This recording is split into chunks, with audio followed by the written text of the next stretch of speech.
I sat across from my father and brother Daniel in the conference room of Hayes and Sons Architecture, the firm I had built from nothing over 15 years. My father's words felt like knives cutting through my chest. "We're voting you out, son. Daniel will take over as CEO." I couldn't breathe. 15 years. 15 years of late nights, missed holidays, and endless sacrifice. I had turned our struggling two-person operation into something respected, something profitable. And now they were throwing me away like garbage. Daniel leaned back in his chair, barely hiding his smirk. He slid termination papers across the polished wood table. The same table I had purchased 3 years ago when we finally had enough money to furnish the office properly. My hands shook as I stared at those papers. My father wouldn't meet my eyes. Daniel just sat there, looking smug and satisfied. But I didn't argue. I didn't beg. I didn't cry. Instead, I looked up at both of them and spoke with a calm voice that surprised even me. "Fine, I'll leave, but I have one condition." Daniel rolled his eyes. "What now, Marcus?" "I'll draft the transition contract myself. Every detail of how this company operates, every procedure, every specification. Daniel signs it, or I burn everything on my way out. I'll terminate every contract, delete every file, and make sure this company dies with my exit." My father looked worried. But Daniel? Daniel just laughed. "Deal. Write whatever you want, big brother. I'm not afraid of your paperwork." He had no idea what he'd just agreed to. That night, I sat alone in my office for the last time. The city lights twinkled to the window, but I'd barely noticed them. My computer screen glowed in the darkness as my fingers flew across the keyboard. I was drafting a 47-page transition agreement. Every single word mattered. Every clause, every subsection, every technical specification was a landmine waiting to explode. My hand stopped shaking after the first hour. This wasn't about sadness anymore. This was about precision, about justice. I embedded architectural specifications into the standard operating procedures section, technical language that looked normal but contained fatal flaws, clauses about liability that seemed standard but were actually traps, requirements for legacy framework utilization that would bind Daniel to every mistake I was deliberately building into the system. I worked through the night. Coffee grew cold on my desk. My eyes burned, but I couldn't stop. At 3 a.m, I finished the final page. I read through the entire document one more time, checking every detail. It was perfect, absolutely perfect. Daniel would sign this contract without reading it. I knew my brother. He hated paperwork. He always had. He would see 47 pages and just sign his name, trusting that I wouldn't sabotage him. That trust would be his downfall. I hit print and watched the pages emerge from the machine. As I gathered them into a neat stack, I whispered to the empty office, "You wanted my life's work, brother? You can have all of it." Then I smiled, a cold, calculated smile that felt foreign on my face. The lawyer's office smelled like old books and expensive cologne. Daniel arrived with our father, both of them eager to finalize my exit. They looked happy, relieved.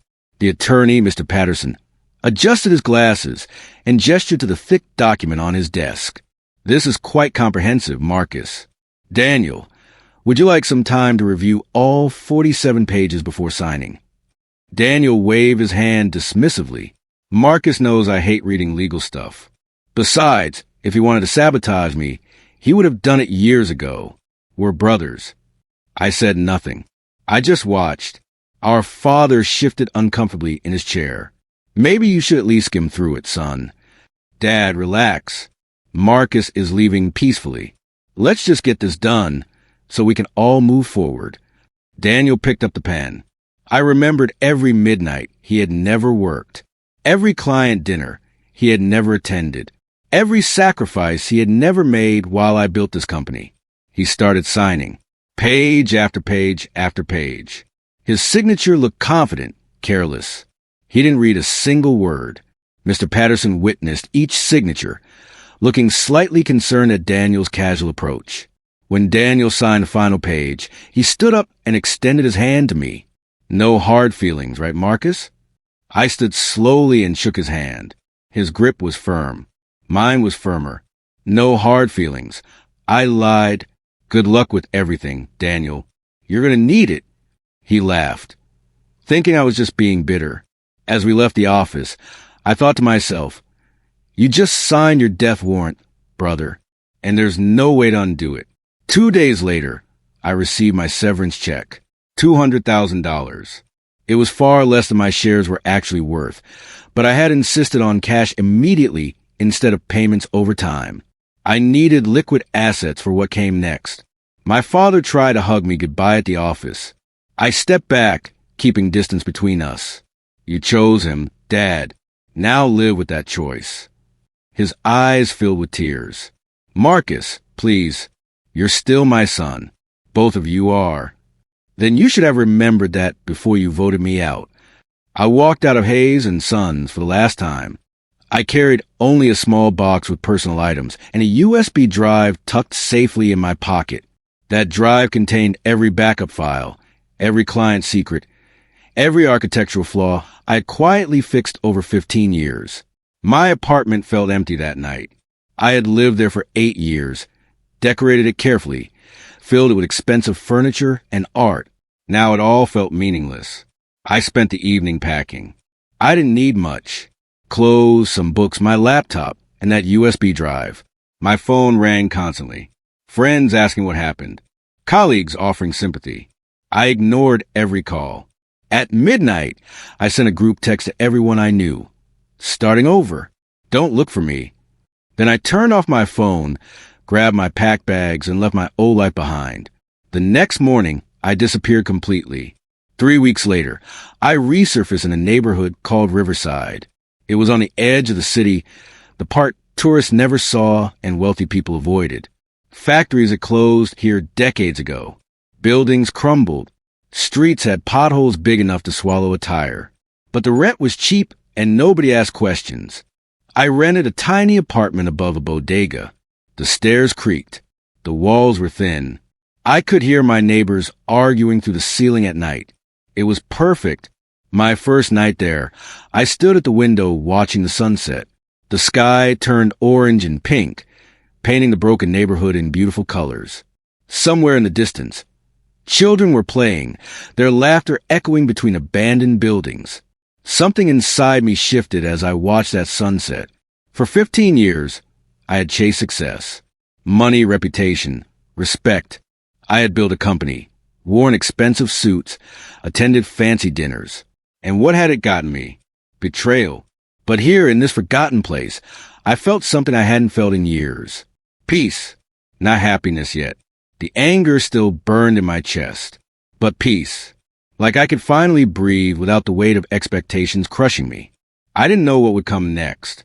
I just knew that this neighborhood, these people, this broken, beautiful place would be where I built my real legacy. Not for profit. Not for reputation. For something that actually mattered. Please subscribe, like, and share for more. I spent my first week in Riverside just walking, exploring, watching. That's when I discovered the Esperanza Community Center. It was a once grand building, probably beautiful 50 years ago. Now the paint peeled in long strips. Windows were broken. The front steps had cracks running through them like spider webs. But faded signs still hung above the door, teaching tomorrow's builders. I heard voices inside. Young voices. Curious, I pushed open the door. The interior was worse than the exterior. Water stains covered the ceiling. The floor tiles were cracked and missing in places. Exposed wiring hung from holes in the walls. But in the middle of this decay, 5 teenagers sat around a makeshift workbench. They were learning carpentry from an elderly woman with silver hair and warm brown eyes. She looked up when I entered. Her gaze was sharp, assessing. "You're either here to help or you're here to buy us out for demolition," she said. "Developers have been circling this place for months, waiting for us to give up." The teenagers stopped working and stared at me. I probably looked out of place in my clean clothes and good shoes. I surprised myself with my answer. "I'm here to help." The woman studied me for a long moment. Then she smiled. "I'm Elena. Welcome to Esperanza. We can use all the help we can get." That's how it started. That's how my real life began. I started volunteering at Esperanza. The next day, Elena didn't ask why a man like me wanted to spend time in a place like this. She just handed me a hammer and put me to work. The teenagers were wary at first. One of them, a 16-year-old named Isaiah, watched me with suspicious eyes. "You a social worker or something?" he asked. "No, just someone who knows how to fix things." "Why you here then?" "Nobody comes to Riverside unless they have to." I looked at him honestly. "Because I lost everything and needed to find something real. This feels real." That answer seemed to satisfy him. Over the following weeks, I taught them more than basic carpentry. I showed them architectural principles, how to read blueprints, how to calculate load-bearing weight, things I had learned building Hayes and Sons. Isaiah had raw talent, real talent, the kind you can't teach. He understood spatial relationships instinctively, could visualize structures in 3 dimensions without effort. One night, I stayed late drafting renovation plans for the center. Not with my severance money, not yet, but with our hands and whatever donated materials we could find. Elena found me hunched over my drawings at midnight. "What are you running from, Marcus?" I looked up, startled. I hadn't told her my name. "I didn't run from anything," I said quietly. "I'm running toward what I should have been doing all along." She nodded, satisfied. "Good answer." While I rebuilt myself in Riverside, Daniel was thriving. At least, that's what it looked like. I still had friends at Hayes and Sons. They sent me updates, probably thinking I wanted to hear about my brother's success. I did, but not for the reasons they imagined. Daniel landed a massive contract. A luxury residential tower downtown. 25 stories, premium finishes, waterfront views. The biggest project in the firm's history. My source told me the contract terms were incredibly favorable. Almost suspiciously good. The client wanted to fast-track everything, offering bonus payments for early completion. Daniel called our father, excited. "See, Dad? This is what the company needed. Fresh vision, fresh energy." Marcus was holding us back with his cautious approach. I learned all of this secondhand, but I could picture Daniel's smug face perfectly. What Daniel didn't know was that I had designed the preliminary plans for that tower 2 years earlier. The client had requested initial concepts, and I had created 3 different options. I had saved those files on the company server, clearly labeled as preliminary concepts only, and requires full structural review before implementation. But I had also created a 4th version, one with subtle flaws, ambiguous specifications, technical language that seemed correct but would create problems during construction. I had labeled that version final_tower_draft_v4 and buried it in a subfolder, knowing that someday someone might find it and assume it was approved work. Daniel's team found it, and they were using it as their foundation. The countdown had begun. 6 months into my new life at Esperanza, something unexpected happened. A check arrived in the mail. $50,000 made out of Esperanza Community Center from something called Chun Development Holdings. No note, no explanation. Elena showed me the check with trembling hands. "Marcus, this would change everything. We could buy real tools, hire proper instructors, expand our classes." But I was suspicious. Nobody gave away $50,000 without a reason. I spent that evening researching Chin Development Holdings. It appeared to be a legitimate small real estate investment company. Clean corporate records, no obvious red flags. Still, something felt off. That night, I received an email. The address was a random string of numbers and letters, impossible to trace. The message was short. "Your work at Esperanza hasn't gone unnoticed. More support coming soon. Keep building." I stared at that email for an hour, trying to understand who would send it and why. Elena found me still staring at my laptop at midnight. "Are we accepting the donation?" she asked. I thought about it carefully. We needed the money. The kids needed proper equipment and trained instructors. My pride shouldn't stand in the way of their future. Yes, I decided, but I'm going to keep digging into who Chin Development really is. Elena squeezed my shoulder. "Maybe someone just wants to help, Marcus. Maybe not everything is complicated." I wanted to believe her. But after what Daniel did, I found it hard to trust unexpected kindness. The donation transformed Esperanza. We bought proper tools, real drafting equipment, and computers with design software. Elena hired a retired construction worker to help teach classes. Enrollment doubled within a month. Word spread through Riverside that the community center was actually teaching valuable skills. I threw myself into teaching. Isaiah continued to excel, but other students impressed me too. Maria, a 17-year-old who had dropped out of school to help her mother, showed incredible attention to detail. James, a quiet 14-year-old, had a gift for mathematics that made complex calculations seem simple. These kids had talent, real talent. They just needed someone to believe in them and give them the tools to succeed. One afternoon, Isaiah designed a renovation plan for a small park 2 blocks away. He did it entirely on his own, incorporating accessible pathways, sustainable drainage, and native plants. I looked at his work and felt my throat tighten with emotion. This kid, the 16-year-old with a criminal record whose society had written off, had just created something beautiful and functional. This is professional level work, Isaiah. I told him. He shrugged, trying to hide his pride. You taught me good. No, I taught you the basics. This talent is yours. Elena pulled me aside that evening. You're teaching them more than skills, Marcus. You're teaching them that someone believes in them, that they matter. That's the real gift. I realized she was right. These kids had more integrity than Daniel had in his entire body. More heart, more potential. This was what success really looked like.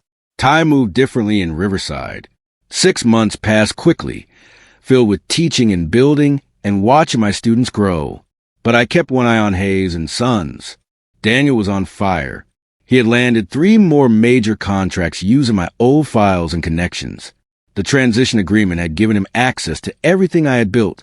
15 years. Hayes and Sons was booming. Revenue had tripled. The staff had doubled. Daniel was being featured in industry magazines as an emerging leader. Our father called me for the first time since I left. I let it go to voicemail. Son, maybe I was wrong about some things. Daniel is doing well, but I miss having you around. Can we talk? Please.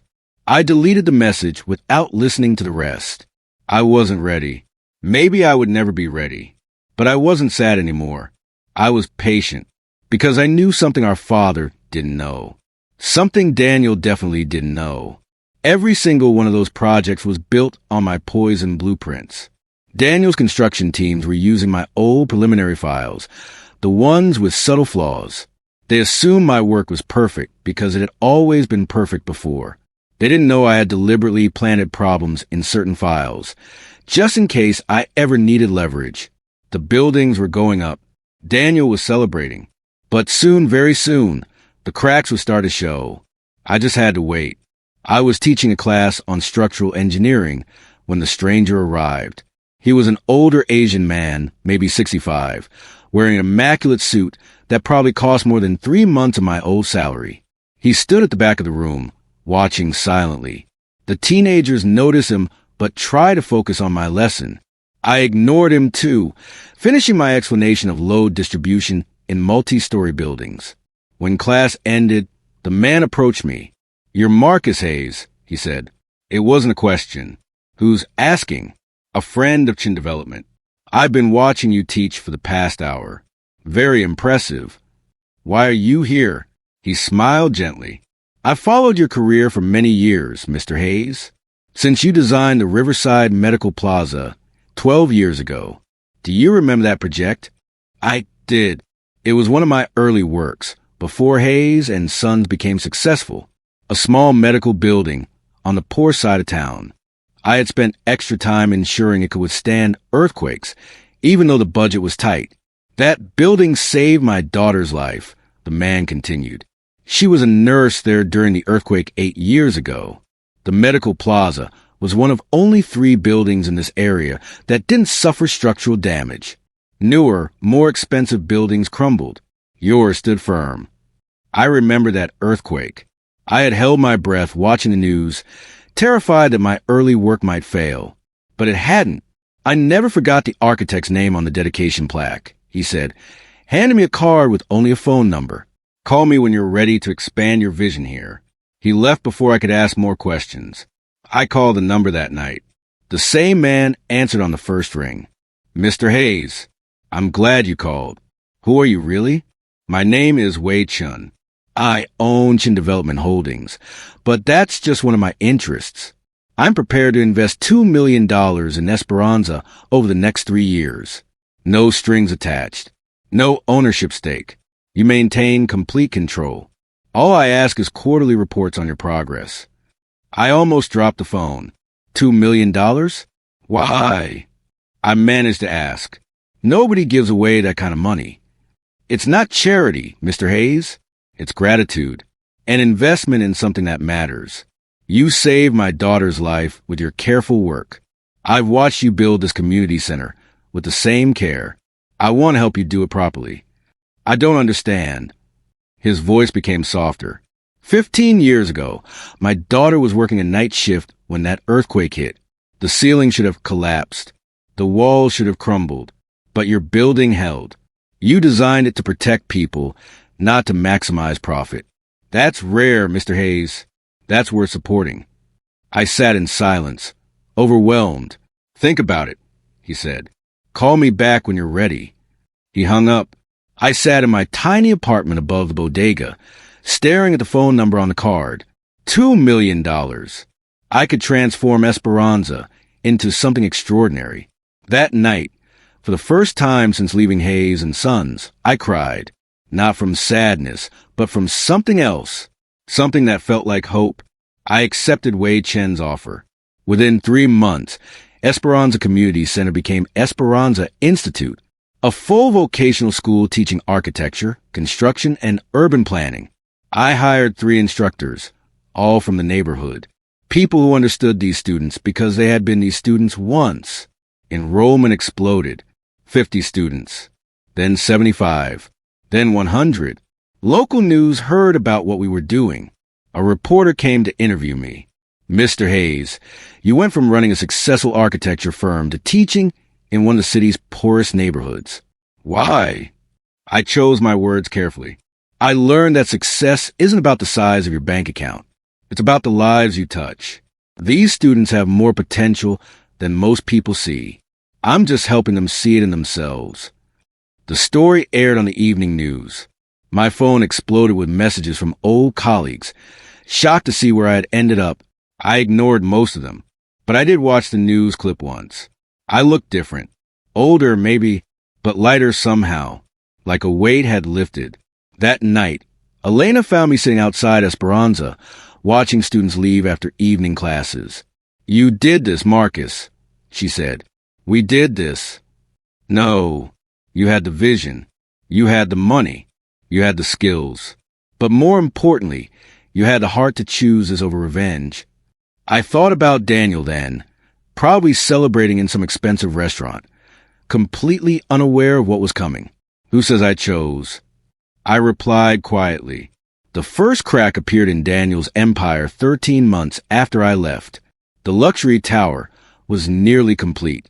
Daniel had rushed construction, earning bonus payments for beating deadlines. He was celebrating his success when the city inspector showed up. My source at Hayes and Sons sent me the details. The inspector had flagged a critical problem. The load-bearing columns didn't match the file permits. The specifications were ambiguous, written in technical jargon that seemed correct but wasn't quite standard. Daniel's team scrambled to review the plans. They traced everything back to my preliminary files. How is this possible? Daniel had screamed at his chief engineer. Marcus designed these. He was meticulous. The engineer's response was grim.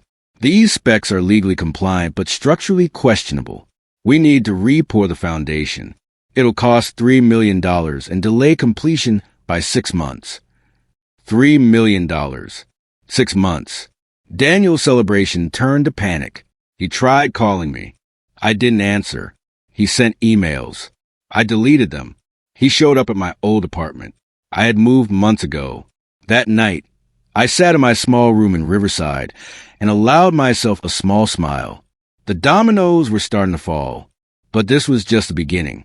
The real damage would come later, when Daniel discovered the full scope of what I had built into that transition contract, when he realized that every problem was his responsibility, his liability, his burden, when he understood there was no way out.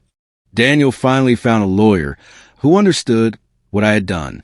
My source forwarded me part of the conversation. I saved it, reading it over and over. "Daniel, we have a serious problem," the lawyer had said. "Section 14, subsection C of your transition contract. It states you assume full personal liability for any structural defects in projects utilizing legacy architectural frameworks designed prior to your tenure." What does that mean in English? It means Marcus defined every preliminary file from his 15 years as a legacy framework. If any building using those files fails or gets sued, insurance won't cover it. You're personally liable, not the company. You. And there's no time limit. The silence on the recording was beautiful. "Can we break the contract?" Daniel had asked, his voice shaking. "It's ironclad. You signed away your right to arbitration. You agreed to binding interpretation of all clauses." Marcus wrote this perfectly. "Whatever problems exist in those files, you own them now, completely." That night, Daniel must have started reading all 47 pages of the contract, really reading them. I imagine him sitting in his expensive home office, going through page after page, discovering new horrors in every section. Liability clauses, indemnification requirements, personal guarantee provisions, all written in language that seemed standard but was actually a carefully constructed trap. He probably didn't sleep that night. Good. I had spent 15 years building Hayes and Sons while he partied and networked and took credit for my work. Now he could spend sleepless nights understanding the true cost of betrayal. Over the next 3 months, the problems multiplied. Inspectors flagged issues in all 3 of Daniel's new projects. None were catastrophic yet, but each required expensive corrections. The residential tower needed foundation work, $3 million.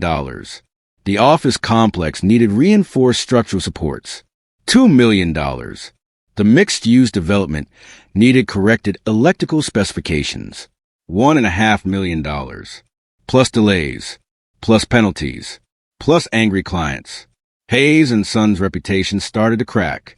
Industry whispers began. Clients delayed payments, citing quality concerns. My source told me that Daniel was spiraling. He had started drinking heavily. He snapped at employees. He refused to believe this was my doing. We never had these problems when Marcus ran operations. Their father had said during one meeting. Daniel exploded. "That's because Marcus made us too careful. Too slow. I'm building faster, pushing boundaries." "You're building disasters," their father replied quietly. The company's bank account was bleeding money. The corrections cost $8 million total. They had to take emergency loans. Daniel called me again. This time I answered. "Marcus, please. I know you're behind this somehow. Just tell me what you want." "I want nothing from you, Daniel." "Then why did you do this?" "I didn't do anything. I gave you exactly what you asked for. My work. All of it. You just never bothered to understand what you were signing." I hung up before he could respond. That felt good.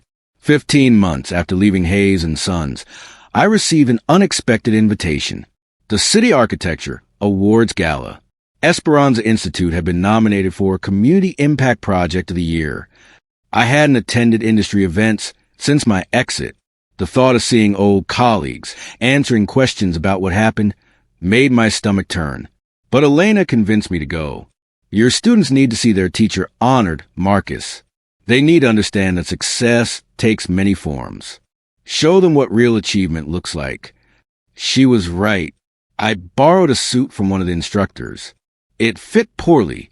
Hanging loose in places that my old custom suits never did. But it was clean and respectable. The invitation listed the event sponsors. Hayes and Sons was a platinum sponsor. Daniel would definitely be there. Perfect. The night of the gala, I stood outside the grand ballroom for 5 minutes, gathering courage. I could hear music and laughter inside. The sound of success and celebration. Then I thought about Isaiah, Maria, James, and all my other students. They deserved to see this moment. I pushed open the doors and walked inside. Every eye in the room seemed to turn toward me. The whispers started immediately. That's Marcus Hayes. I heard he had a breakdown. No, I heard his brother forced him out. He's teaching at some community center now. I held my head high and walked toward the registration table, ignoring the stares and whispers. Across the room, Daniel froze mid-conversation. Our eyes met. He looked terrible, exhausted, haunted. I looked peaceful, grounded. Oh! Before Daniel could approach me, my father intercepted. He looked older than I remembered. Frilier. His hand shook slightly as he reached for my arm. Marcus. Son, please let me explain. I looked at him without anger, without warmth. Just neutrality. There's nothing to explain, Dad. You made your choice. You voted me out. You chose Daniel over me. I was wrong. I see that now. The company is struggling. Daniel isn't ready for this. I need you to come back. Something cold settled in my chest. You don't want me back because you miss me. You want me back because Daniel is failing. His silence confirmed it. I'm only here for my students, Dad. I'm not interested in cleaning up Daniel's mess. I walked away, leaving him standing alone in the middle of the crowded ballroom. Elena appeared at my side, elegant in a simple dress. She had brought Isaiah, Maria, and James with her. The teenagers looked uncomfortable in their formal clothes, but excited to be here. You okay? Elena asked quietly. Yeah, I'm good. The ceremony began shortly after. Various awards were announced. I barely paid attention until they called the Community Impact category. And the winner is Esperanza Institute. The room erupted in applause. I stood, bringing my students with me to the stage. As we walked up the stairs, I felt Daniel's eyes on me, watching, judging, envying. This was the moment I had been waiting for. Daniel finally found a lawyer who understood what I had done. My source forwarded me part of the conversation. I saved it, reading it over and over. Daniel, we have a serious problem, the lawyer had said. Section 14, subsection C of your transition contract. It states you assume full personal liability for any structural defects in projects utilizing legacy architectural frameworks designed prior to your tenure. What does that mean in English? It means Marcus defined every preliminary file from his 15 years as a legacy framework. If any building using those files fails or gets sued, insurance won't cover it. You're personally liable, not the company. You. And there's no time limit. The silence on the recording was beautiful. Can we break the contract? Daniel had asked, his voice shaking. It's ironclad. You signed away your right to arbitration. You agreed to binding interpretation of all clauses. Marcus wrote this perfectly. Whatever problems exist in those files, you own them now, completely. That night, Daniel must have started reading all 47 pages of the contract, really reading them. I imagine him sitting in his expensive home office, going through page after page, discovering new horrors in every section. Liability clauses, indemnification requirements, personal guarantee provisions, all written in language that seemed standard but was actually a carefully constructed trap. He probably didn't sleep that night. Good. I had spent 15 years building Hayes and Sons while he partied and networked and took credit for my work. Now he could spend sleepless nights understanding the true cost of betrayal. Over the next 3 months, the problems multiplied. Inspectors flagged issues in all 3 of Daniel's new projects. None were catastrophic yet, but each required expensive corrections. The residential tower needed foundation work, $3 million. The office complex needed reinforced structural supports, $2 million. The mixed-use development needed corrected electrical specifications, $1.5 million, plus delays, plus penalties, plus angry clients. Hayes and Sons' reputation started to crack. Industry whispers began. Clients delayed payments, citing quality concerns. My source told me that Daniel was spiraling. He had started drinking heavily. He snapped at employees. He refused to believe this was my doing. We never had these problems when Marcus ran operations. Their father had said during one meeting. Daniel exploded. That's because Marcus made us too careful. Too slow. I'm building faster, pushing boundaries. You're building disasters, their father replied quietly. The company's bank account was bleeding money. The corrections cost $8 million total. They had to take emergency loans. Daniel called me again. This time I answered. Marcus, please. I know you're behind this somehow. Just tell me what you want. I want nothing from you, Daniel. Then why did you do this? I didn't do anything. I gave you exactly what you asked for. My work. All of it. You just never bothered to understand what you were signing. I hung up before he could respond. That felt good. 15 months after leaving Hayes and Sons, I received an unexpected invitation. The City Architecture Awards Gala. Esperanza Institute had been nominated for Community Impact Project of the Year. I hadn't attended industry events since my exit. The thought of seeing old colleagues answering questions about what happened made my stomach turn. But Elena convinced me to go. Your students need to see their teacher honored, Marcus. They need to understand that success takes many forms. Show them what real achievement looks like. She was right. I borrowed a suit from one of the instructors. It fit poorly. Hanging loose in places that my old custom suits never did. But it was clean and respectable. The invitation listed the event sponsors. Hayes and Sons was a platinum sponsor. Daniel would definitely be there. Perfect. The night of the gala, I stood outside the grand ballroom for 5 minutes, gathering courage. I could hear music and laughter inside, the sound of success and celebration. Then I thought about Isaiah, Maria, James, and all my other students. They deserved to see this moment. I pushed open the doors and walked inside. Every eye in the room seemed to turn toward me. The whispers started immediately. That's Marcus Hayes. I heard he had a breakdown. No, I heard his brother forced him out. He's teaching at some community center now. I held my head high and walked toward the registration table, ignoring the stares and whispers. Across the room, Daniel froze mid-conversation. Our eyes met. He looked terrible, exhausted, haunted. I looked peaceful, grounded. Oh, before Daniel could approach me, my father intercepted. He looked older than I remembered. Frielier. His hand shook slightly as he reached for my arm. Marcus. Son, please let me explain. I looked at him without anger, without warmth. Just neutrality. There's nothing to explain, Dad. You made your choice. You voted me out. You chose Daniel over me. I was wrong. I see that now. The company is struggling. Daniel isn't ready for this. I need you to come back. Something cold settled in my chest. You don't want me back because you miss me. You want me back because Daniel is failing. His silence confirmed it. I'm only here for my students, Dad. I'm not interested in cleaning up Daniel's mess. I walked away, leaving him standing alone in the middle of the crowded ballroom. Elena appeared at my side, elegant in a simple dress. She had brought Isaiah, Maria, and James with her. The teenagers looked uncomfortable in their formal clothes, but excited to be here. You okay? Elena asked quietly. Yeah, I'm good. The ceremony began shortly after. Various awards were announced. I barely paid attention until they called the Community Impact category. And the winner is Esperanza Institute. The room erupted in applause. I stood, bringing my students with me to the stage. As we walked up the stairs, I felt Daniel's eyes on me, watching, judging, envying. This was the moment I had been waiting for. That night, I faced a choice. My new friends offer me something powerful.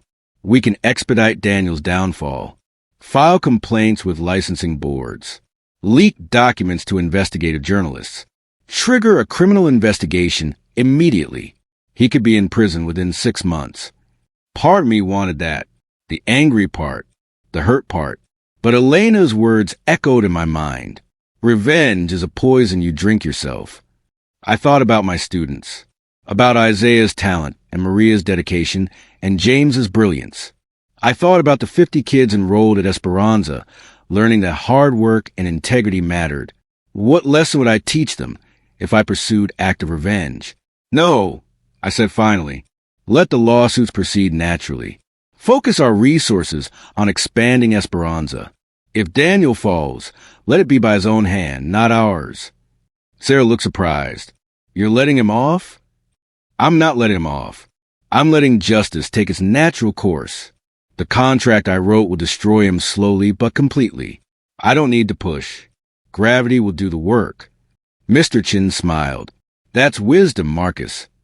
But I added firmly, document everything.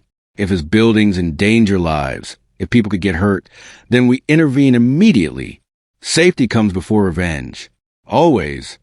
They all nodded in agreement. That decision felt right. Clean. Like I was choosing the man I want to be rather than the man Daniel's betrayal had almost turned me into. I was building something good. I wouldn't poison it with active vengeance. The contract would do that work for me. 6 months later, the first verdict came down. The luxury tower client won their lawsuit. $12 million in damages for delays and reconstruction costs. The judge's ruling was brutal. He explicitly cited the transition contract, noting that Daniel had assumed full personal liability for all structural and procedural defects arising from legacy architectural frameworks. Hayes and Sons had to pay $8 million. Daniel personally owed $4 million. For $1 million he didn't have. The court froze his assets. His house went up for sale. His cars were repossessed. His investment accounts were liquidated. Everything Daniel had built on my foundation crumbled in a single court ruling. My source sent me photos of the bankruptcy proceedings. Daniel looked 20 years older.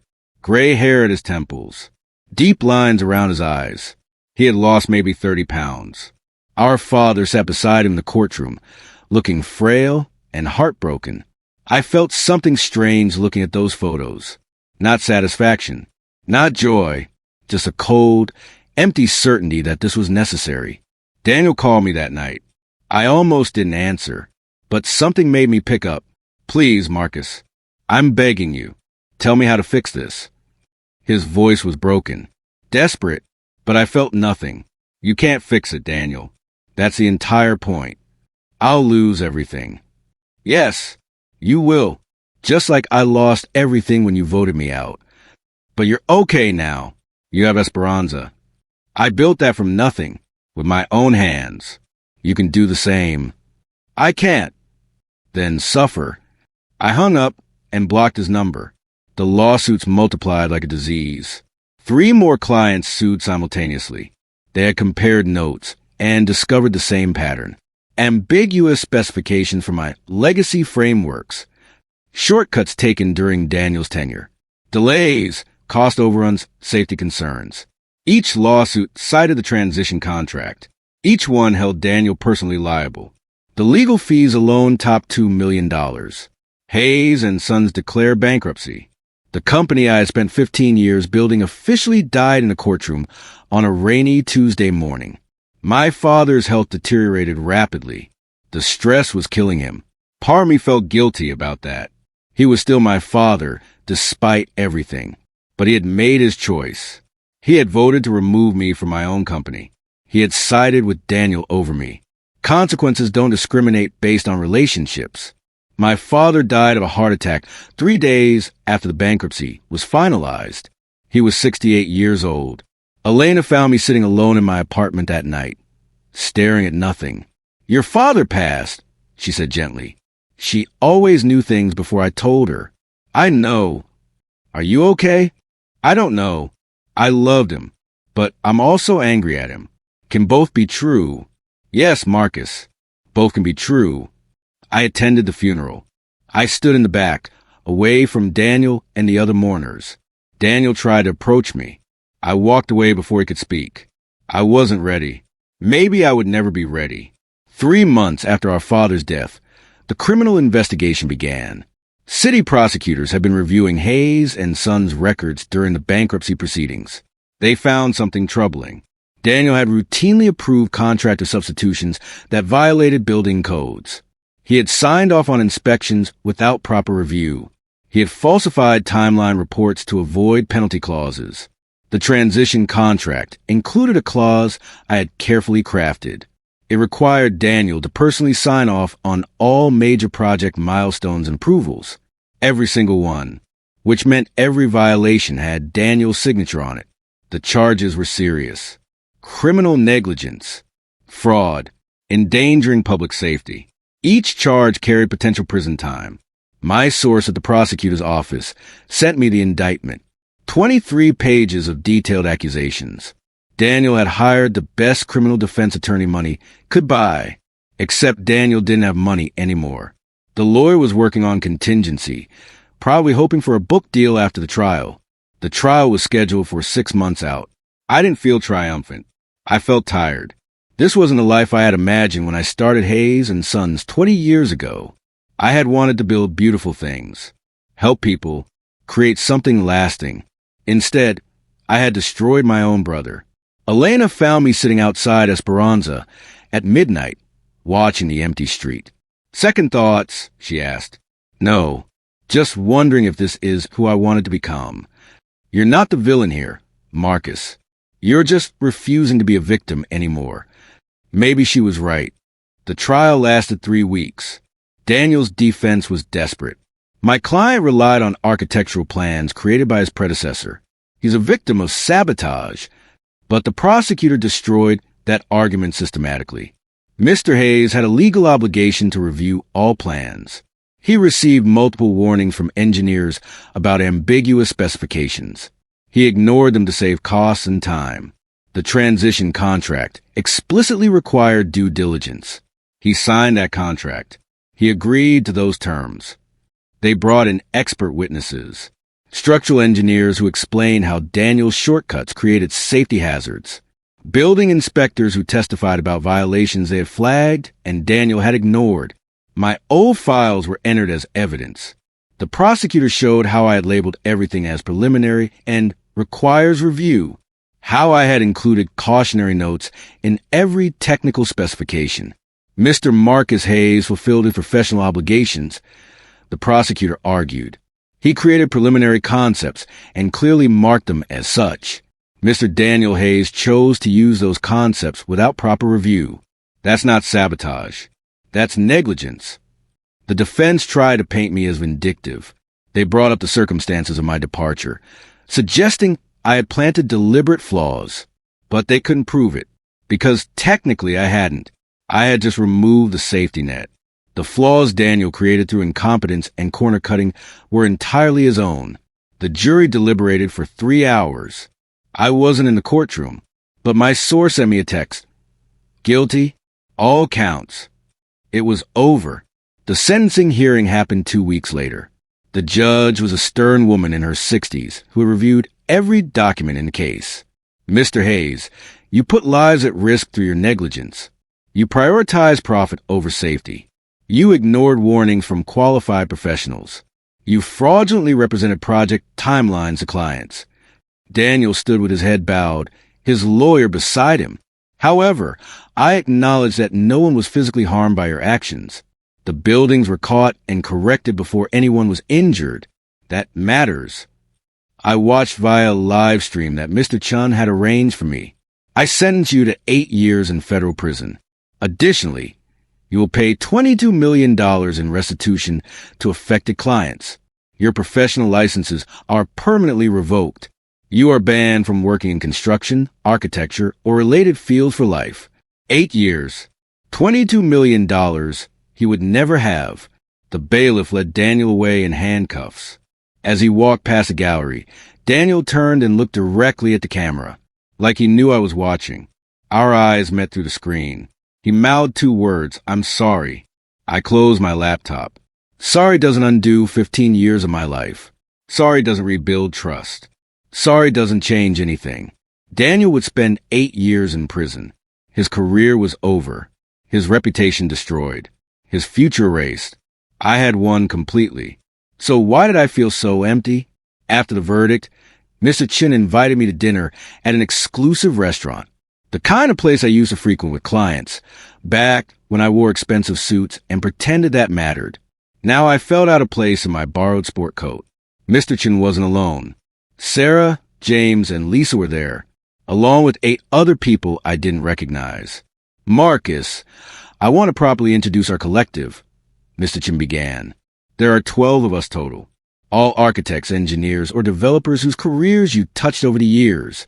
One by one, they share their stories.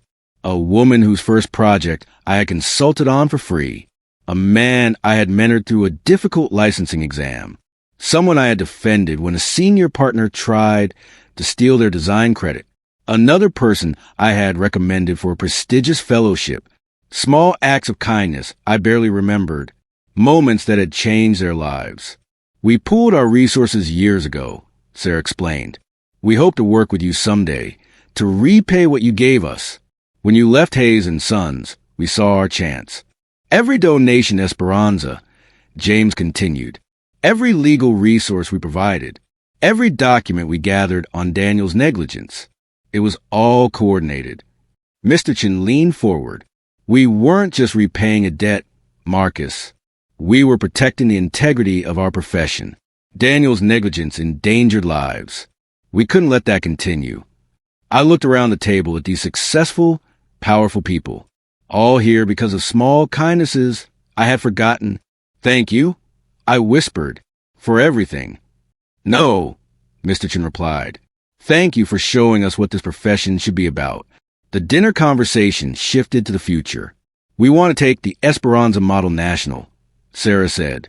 12 cities, 12 institutes, training thousands of young people from forgotten neighborhoods. James pulled out a presentation on his tablet. We've identified locations, riverside-type communities in every major city, places that need hope and opportunity. Lisa showed me financial projections. We're prepared to invest $200 million over 5 years.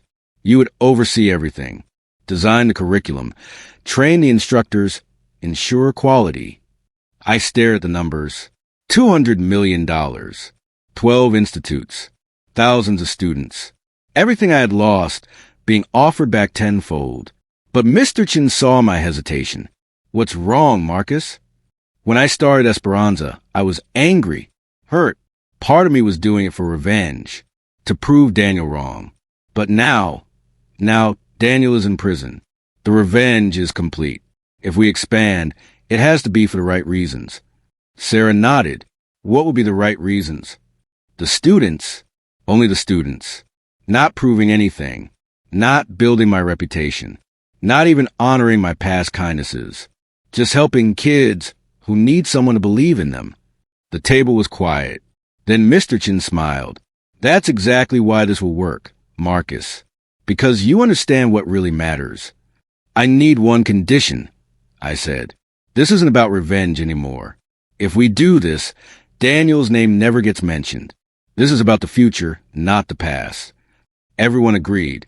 That night, I signed papers that would change thousands of lives, including my own.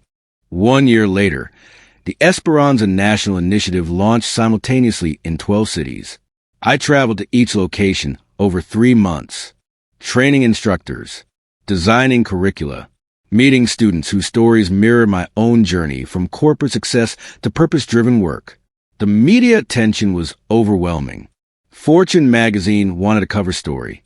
TED invited me to speak. Universities offered teaching positions. I declined most of it. I was too busy doing the actual work. Isaiah had graduated from Esperanza and earned a full scholarship to MIT's architecture program. He wasn't alone. 47 students from our first 2 years received college acceptance letters. Maria was working for Sarah's construction company, learning the business side of development. James was interning with a structural engineering firm. Their success meant everything to me. Local news in each city covered the launches. The stories always focused on the students, not me. That's how I wanted it. But one article included a line that struck me. Marcus Hayes turned betrayal into a movement, proving that the best revenge is building something that outlasts the hurt.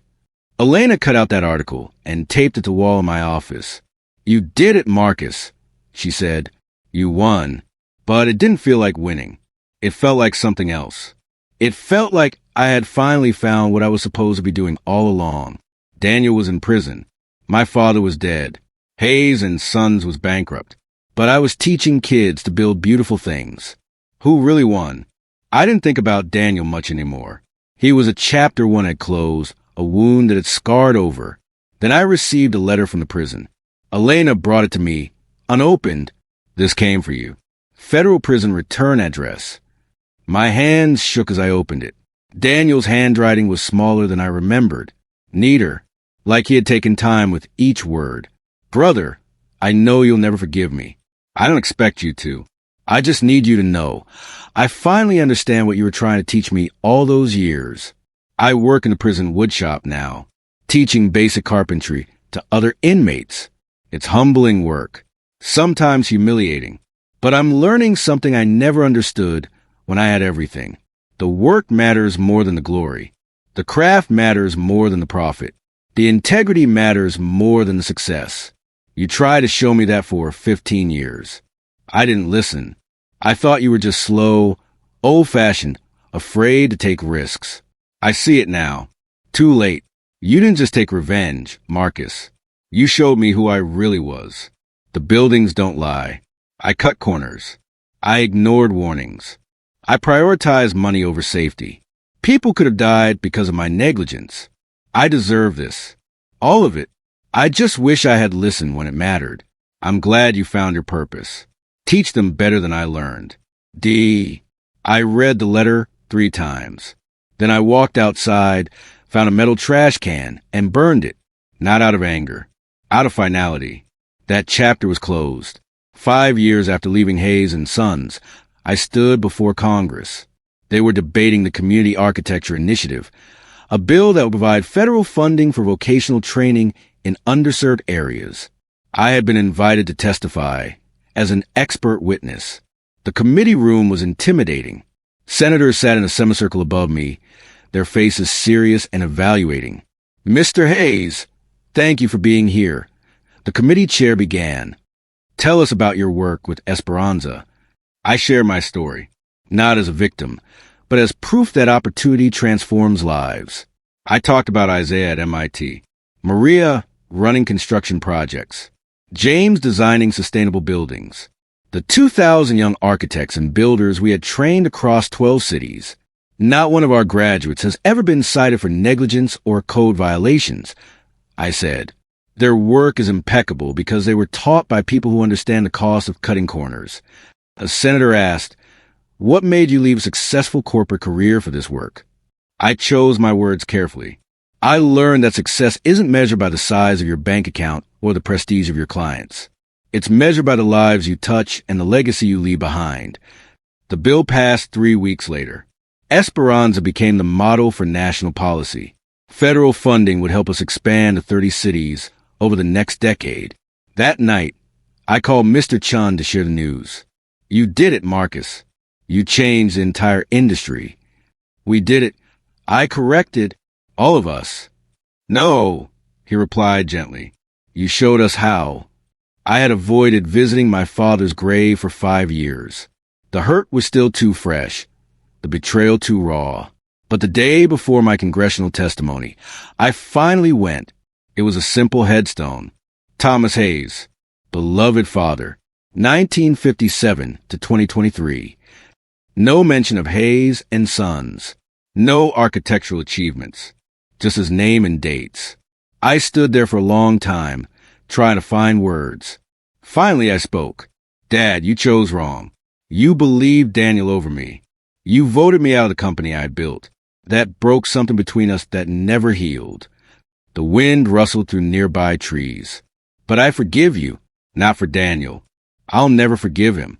But for you, I forgive you because you were sick, because he manipulated you, because you died believing you had destroyed our family. I placed a copy of my congressional testimony on the headstone. You didn't destroy it. I rebuilt it into something better, something that helps people instead of just making money. I hope that brings you peace. I stood there another minute, waiting to feel something. Relief, closure, sadness. Instead, I just felt empty. The wound had scarred, not healed. But scars are stronger than original skin. I walked away without tears. My father had made his choice. I had made mine. We both had to live with the consequences. Except he didn't have to live with them anymore. I did. And somehow I was okay with that. 6 years into my new life, a Fortune 500 development company made me an offer. $80 million for the Esperanza brand and expansion rights. The CEO was smooth and persuasive. We'll honor your vision, Marcus. Scale it worldwide. You'll maintain creative control. Think of the impact. Thousands more students. Hundreds of institutes. I met with Mr. Chan and the collective to discuss it. To my surprise, most of them thought I should take it. This is your chance to go national, truly national, Sarah argued. With their resources, you could reach every underserved community in America. You've proven your point, James added. You've built something amazing. Now let professionals scale it. But something felt wrong. What happens when their board demands profitability? I asked, when they start cutting corners to improve margins, when quarterly earnings become more important than student outcomes. Mr. Chin was quiet, thinking. I've seen what happens when money becomes a mission. I continued. I watched my brother destroy everything for profit. The moment we corporatize Esperanza, it stops being about the students. Lisa nodded slowly. He's right. We all know what happens when venture capital gets involved. The mission always gets diluted. I looked at each of them. I didn't build this to sell it. I built it to last. Esperanza stays independent, grows slowly, stays true to its purpose. The vote was unanimous. We declined the $80 million. That night, I slept better than I had in years. 10 years after my betrayal, Esperanza held its anniversary celebration. The original Riverside location had transformed into a gleaming campus. 6 buildings, a library, professional workshops, dormitories for students who needed housing. Over 5,000 students had graduated. Unemployment in Riverside had dropped 60%. Property values had tripled, but we had fought to prevent displacement, buying buildings to ensure affordable housing remained. The neighborhood had transformed because one man chose to build instead of destroy. Elena, now 80 years old, sat in a place of honor as we dedicated the campus's newest building in her name. This woman believed in me when I had nothing. I told the crowd of students, graduates, instructors, and community members. She taught me that success isn't about wealth or prestige. It's about showing up every day for people who need someone to believe in them. The crowd applauded. Elena wiped tears from her eyes. Isaiah, now a licensed architect working as my deputy director, gave a speech about his journey from juvenile detention to MIT to leading Esperanza's technical training program. As the ceremony ended, I noticed a figure standing at the back of the crowd. Thin, gray hair, wearing cheap clothes that hung loose on his frame. Daniel, released early for good behavior after serving 6 years. Our eyes met across the crowd. He looked 20 years older than his age. Broken, humbled, he nodded once, not asking for forgiveness, just acknowledging everything that had happened. Then he turned and walked away. I didn't follow him. I didn't tell anyone I had seen Daniel. What was there to say? But 2 weeks later, I received a phone call from an unknown number. Marcus, it's Daniel. I almost hung up, but something stopped me. What do you want? Nothing. I saw what you built at the celebration. I stood in the back and watched. I didn't want to ruin your day by approaching. Silence stretched between us. It's beautiful, Marcus, what you've done. Those kids, that campus, the impact. It's everything we should have been doing at Hayes and Sons. We were never going to do that at Hayes and Sons, I said quietly, because it was never about the students. It was about profit and prestige. I know that now. More silence. I'm working at a hardware store, Daniel continued. Minimum wage, helping customers find the right screws and measuring lumber. It's honest work, humble work. I'm learning what you tried to teach me for 15 years.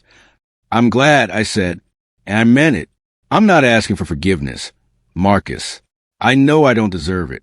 I just wanted you to know that I understand now what you were trying to show me, what really matters. Okay, I'm proud of you, brother, For what that's worth. My throat tightened. It's worth something. Can I ask you one question? Yeah. Do you ever regret it? The contract? Destroying me? I thought carefully before answering. No. You needed to face consequences. But I do regret that it took so much destruction for you to learn the lesson. Me too. Daniel hung up. The 10-year anniversary celebration concluded with a ceremony I had been planning for months. I stood before hundreds of students, graduates, instructors, community members, and supporters. 10 years ago, I lost everything I had built. I was betrayed by my family, cast out from my own company, left with nothing but anger and a choice. The crowd was silent, listening. I could have destroyed myself with bitterness. I could have spent years plotting revenge and feeding my anger. Instead, I found something I never had when I was successful. I found purpose. I looked at Isaiah, Maria, James, and hundreds of other faces I come to know and love. My brother took my business, but he gave me something more valuable. He forced me to discover what I was really meant to build. Not buildings, not companies, not wealth or prestige. People. Elena smiled at me from her seat of honor.